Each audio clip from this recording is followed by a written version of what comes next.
SASDOவின் பிரதான செய்திகள். தலைப்புச் செய்திகள். ஒரு பாயும் தலகணியும் அர்ச்சுனா எம்பி விளக்கம். மாவீர் தின ஒழுங்கமைப்பாளர்களுக்கு இராணுவம் அச்சுறுத்தல். முன்னாள் ஜனாதிபதிகளை நோக்கி சரமாரி கேள்வி எழுப்பிய அனுரா. பாடசாலை மாணவர்களை ஆக்கிரமித்துள்ள போதைப்பொருள் அனுர அதிரடி அறிவிப்பு. கச்சா எண்ணெய் இறக்குமதியை நிறுத்திய இந்தியா. தொடர்பன விரிவான செய்திகள். தாயகச் செய்திகள். ஒரு பாயும் தலகணியும் இருந்திருந்தால் நீட்டி நிமிர்ந்து படுத்திருப்பேன் என யாழ் மாவட்ட நாடாளுமன்ற உறுப்பினர் ராமநாதன் அர்ச்சுனா தெரிவித்துள்ளார்.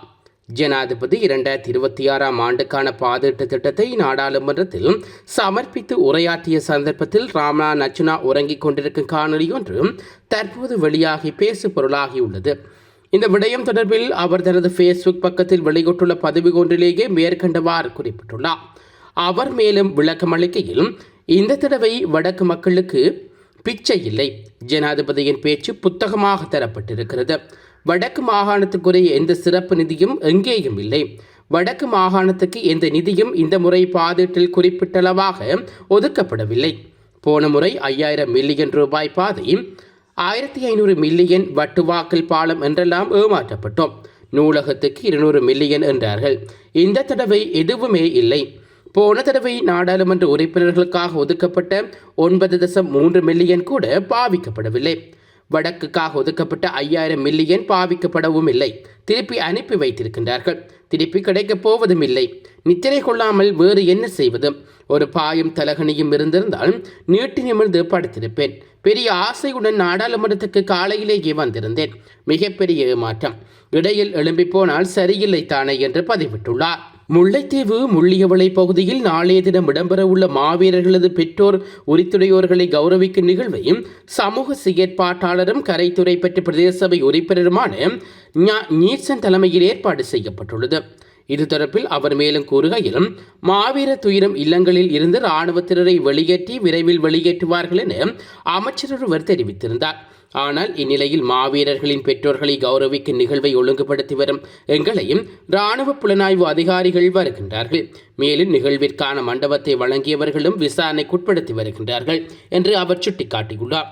இந்த நிலைமை தொடர்பாக சமூக செயற்பாட்டாளர்கள் கடும் அதிருப்தியை வெளியிட்டதுடன் மாவீரர் பெற்றோர்களுக்கும் கௌரவம் செலுத்தும் நிகழ்வையும் எவ்வித தடையுமின்றி நடத்த தீர்மானித்துள்ளனர். 3 வேளை உணவு உட்கொள்ளாத மக்கள் வாழும் சூழலுக்கு மத்தியில் முன்னாள் ஜனாதிபதிகளுக்கு அளவுக்கு மீறிய சிறுபுறமைகள் எதற்கு என ஜனாதிபதி அன்ருகுமார் திசாநாயக்க கேள்வி எழுப்பியுள்ளார். நாடாளுமன்றத்தில் வரவு செலவு திட்ட உரையை நிகழ்த்தும் போது அவர் இதனை தெரிவித்துள்ளார். இது தொடர்பில் அவர் மேலும் தெரிவிக்கையில், முன்னாள் ஜனாதிபதிகளுக்கு அளவுக்கு மீறிய சிறுபுறமைகளை நாம் அகற்றியுள்ளோம். சிலர் இதை வலியாக உணரலாம். இருப்பினும் நான் மக்களின் ஆணைக்கமவையாகவே பணியாற்றுகின்றோம். வேறு நாடுகளில் முன்னாள் ஜனாதிபதிகளுக்கு பிரதமர் அமைச்சர்களுக்கும் வழங்கப்படும் சிறப்புரிமைகளை பற்றி சிலர் வாதிடுகின்றார்கள். எனினும் அந்நாடுகள் எமது நாடை போன்றும் வங்குரோத்து நிலைக்கு செல்லவில்லை. எமது நாட்டை துர்வசமாக வங்குரோத்தடைய செய்தார்கள். பிள்ளைகள் பாடசாலைகளை கொண்டிராத ஒரு நாட்டில் மில்லியன் கணக்கான மக்கள் ஒருவேளை கூட உணவின்றி உறங்கச் செல்வதும், ஒரு நாட்டின் தமது உயிர்களை காப்பாற்றுவதற்கு மருந்து வாங்குவதற்கு வழியின்றி மக்கள் வருந்தும் ஒரு நாட்டில் மற்றும் அப்பாவி இளைஞர்கள் தொழிலின்றி வருந்துவதும், ஒரு நாட்டின் சிறப்புரிமைகளை தொடர்ந்து அனுபவிப்பது முன்னாள் ஜனாதிபதிகளுக்கு நெறிமுறை ஒன்றாக அமையுமா? அதனை நாம் தொடர்ந்து முன்னெடுப்பது சாத்தியமா? பிரஜைகளுக்கும் பொதுமக்கள் பிரதிநிதிகளுக்கும் இடையிலான வேறுபாட்டை நாம் தீர்க்கமாக மாற்றியமைத்துள்ளோம். அரசியல்வாதிகள் மக்களுக்கு மேலானவர்கள். அவர்களை அடிமைகளாக நடத்துபவர்கள் அரசர் அல்லது மாண்புமிக்க தெய்வங்கள் என்ற அந்தஸ்தை மாற்றியுள்ளோம். அவர்கள் அளவுக்கு மீறிய சிறைப்புரிமைகளுக்கு தகுதியான ஒருவரல்ல என்ற நிலைக்கு ஆக்கியுள்ளோம். மக்களால் தெரிவு செய்யப்பட்ட தலைவர் ஒருவராக அவர் இருக்கலாம்.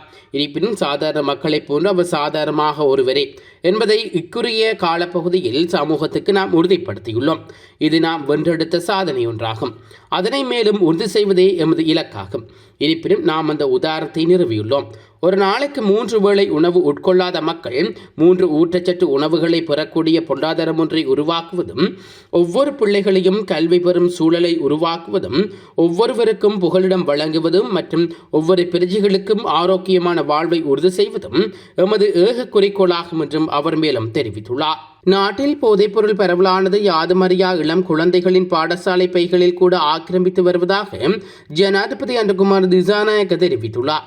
நேற்று நாடாளுமன்றத்தில் முன்வைக்கப்பட்ட 2026 ஆண்டுக்கான வரவு செலவு திட்ட உரையின் போது ஜனாதிபதி இந்த விடயத்தை குறிப்பிட்டுள்ளார். அவர் மேலும் தெரிவிக்கையில், போதைப்பொருள் அச்சுறுத்தல் நமது நாடு எதிர்கொள்ளும் மிகவும் கடுமையானதொரு தொற்று என்பதையும் உண்மையான நிலையானது நாம் நினைப்பதை விட மிகவும் பயங்கரமானது என்பதையும் நான் உங்களுக்கு நினைவூட்ட விரும்புகிறேன். இந்த போதைப்பொருள் பரவலானது யாதுமறியா இளம் குழந்தைகளின் பாடசாலை பைகளில் கூட ஆக்கிரமித்து வருகிறது. இது அநேகமாக ஒவ்வொரு வீட்டின் கதவுகளையும் தட்டுகிறது. இளம் தலைமுறையினர் கடுமையான ஒரு துயரத்துக்கு தள்ளப்பட்டுகின்றார்கள். மேலும் முழு நாடும் நேரடியாகவும் மறைமுகமாகவும் இந்த பேரழிவுக்கு இரையாகவும் பாதிப்பாகவும் மாறி வருகிறது. இந்நிலைமை சமூகத்தின் அனைத்து மாவட்டங்களுக்கும் ஒரு ஆபத்தான செய்தியை தருகிறது. சுத்தமான மற்றும் அழகான நாட்டை உருவாக்க இந்த பயங்கர பேரழிவை தீர்க்கமான முடிவுக்கு கொண்டு வர வேண்டும் என்று முன்மொழியப்பட்டுள்ளது. போதைப்பொருள் திட்டமிடப்பட்ட குற்றச்செயல்கள் மற்றும் அரசு சேவையில் ஊழல் ஆகியவற்றால் பாதிக்கப்பட்ட சிலர் அரசியல் ஆர்வத்தால் பிணைக்கப்பட்டுள்ள சங்கிலிகளே ஒவ்வொன்றாக உடைத்து வருகின்றார்கள். இந்த கடினமான மற்றும் அத்தியாவசியமான பணிகளானது ஒரு கட்சி அல்லது ஒரு குழுவால் மட்டுமே செய்யக்கூடிய ஒரு தனிமையான போர் அல்ல. இந்த உன்னதமான தேசிய பணிக்கு முழு நாட்டையும் அழைக்கின்றோம். அதன்படி இன்று முழு சமூக கட்டமைப்பிலிருந்தும் நச்சு போதைப் பொருட்களை அகற்றுவதற்கான ஒரு தேசிய நடவடிக்கையாக ஆரம்பிக்கப்பட்டுள்ளது. இது எந்த சவாலின் கீழ் நிறுத்தப்படாது, பின்வாங்கப்படாது, இறுதி வரை போராடுவது ஒரு திட்டமாகும் என்றும் தெரிவித்துள்ளார். உலகச் செய்திகள். ரஷ்யாவிடமிருந்து இந்தியா கச்சா எண்ணெய் வாங்குவதை நிறுத்திவிட்டதாக அமெரிக்க ஜனாதிபதி டொனால்ட் ட்ரம்ப் அறிவித்துள்ளார். ரஷ்யாவிடமிருந்து கச்சா எண்ணெய் வாங்குவதன் மூலம் இந்தியா உக்ரைன் ரஷ்யா போரையும் மறைமுகமாக ஊக்குவிப்பதாக குற்றம் சாட்டியும் அமெரிக்க ஜனாதிபதி இந்த பொருட்களுக்கு 50% கூடுதல் வரியை விதித்துள்ளார். இந்நிலையில் நேற்று வெள்ளை மாளிகையில் செய்தியாளர்களிடம் பேசிய ட்ரம்ப், இந்தியாவுடனான நமது பேச்சுவார்த்தைகள் நல்ல முறையில் சென்று கொண்டிருக்கிறது என்று தெரிவித்துள்ளார். அத்துடன் இந்திய பிரதமர் நரேந்திர மோடி நல்ல மனிதர் என்றும் ரஷ்யாவிடம் கச்சா எண்ணெய் வாங்குவதை இந்தியா நிறுத்தியது நல்ல விஷயம் என்றும் தெரிவித்துள்ளார். மேலும் மோடி தன்னை இந்தியாவுக்கு வருமாறு அழைப்பு விடுத்ததாகவும் அடுத்த ஆண்டு தான் இந்தியாவுக்கு சுற்றுப்பயணம் மேற்கொள்ள திட்டமிட்டிருப்பதாகவும் தெரிவித்துள்ளார். உலக அளவில் சமீபத்திய 8 போர்களை தான் முடிவுக்கு கொண்டு வந்திருப்பதாகவும் அவற்றில் 6 போர்கள் வரி விதிப்பின் மூலம் முடிவுக்கு கொண்டு வந்திருப்பதாகவும் டொனால்ட் ட்ரம்ப் தெரிவித்துள்ளார். மீண்டும் தலைப்புச் செய்திகள். ஒரு பாயும் தலகணியும் அர்ச்சுனா எம்பி விளக்கம். மாவீர் தின ஒழுங்கமைப்பாளர்களுக்கு இராணுவம் அச்சுறுத்தல். முன்னாள் ஜனாதிபதிகளை நோக்கி சரமாரி கேள்வி எழுப்பிய அனுரா. பாடசாலை மாணவர்களை ஆக்கிரமித்துள்ள போதைப்பொருள் அனுர அதிரடி அறிவிப்பு. கச்சா எண்ணெய் இறக்குமதியை நிறுத்திய இந்தியா.